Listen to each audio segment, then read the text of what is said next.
That was a great sharing. Thank you. Boys and girls, what do you tell kids?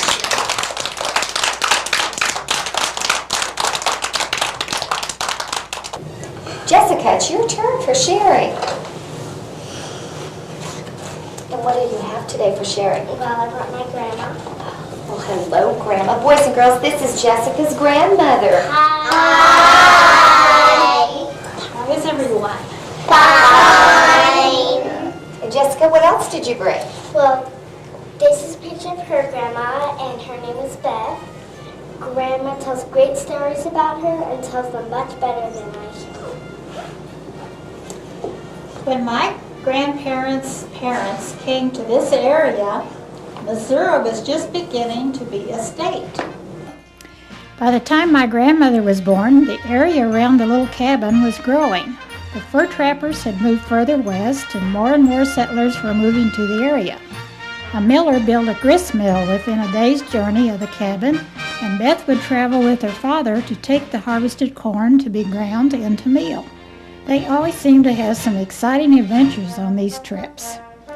During one trip home, Beth was leaning too far out of the wagon to coax a stray cat to follow them. She fell out of the wagon and broke her arm. The doctor that fixed Beth's arm was a lady.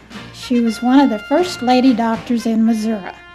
Women were doing all kinds of new things then that seem old hat today. Just before the Civil War, Beth's family moved into a brick house. The house was positioned so that Beth's mother could still see the river from her upstairs sitting room window. The new house had a parlor, a library, and best of all, a piano. Beth loved to play the piano. Her father had ordered her a rosewood piano all the way from New York. After the war, a former Yankee officer moved to town and served as the marshal. A stone building was used as the jail and the city hall. Before she married, Beth was a teacher at the nearby El Dorado School. Female teachers were not allowed to be married in those days. The school had 23 students in the 8 different grades. There were very few textbooks, and most of the learning was done by talking and hearing. As Beth used to say, that was one of the happiest times of her life. She loved teaching and she loved children. Part of why I think she liked that time best was because that was when she and my grandfather were courting. Grandfather was a young lawyer just starting out in Liberty. They met at the Sweetheart Dance, and Beth always said it was love at first sight, at least for her.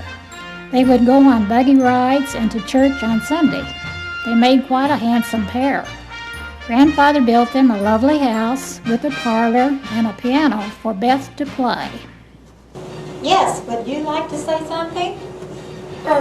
It sounds like an adventure. I wish I lived back then. If you'd like to go someplace and have some adventures, there's a place here in Kansas City that you might go. Yeah! It's called Shoal Creek, and it's located at Hodge Park.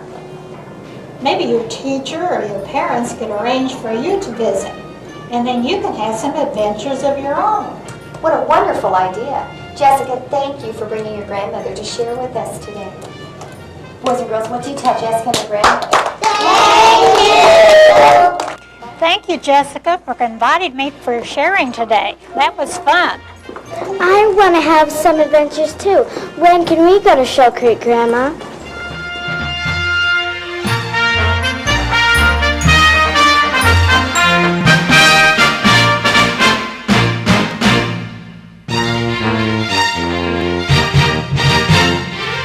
Thank you.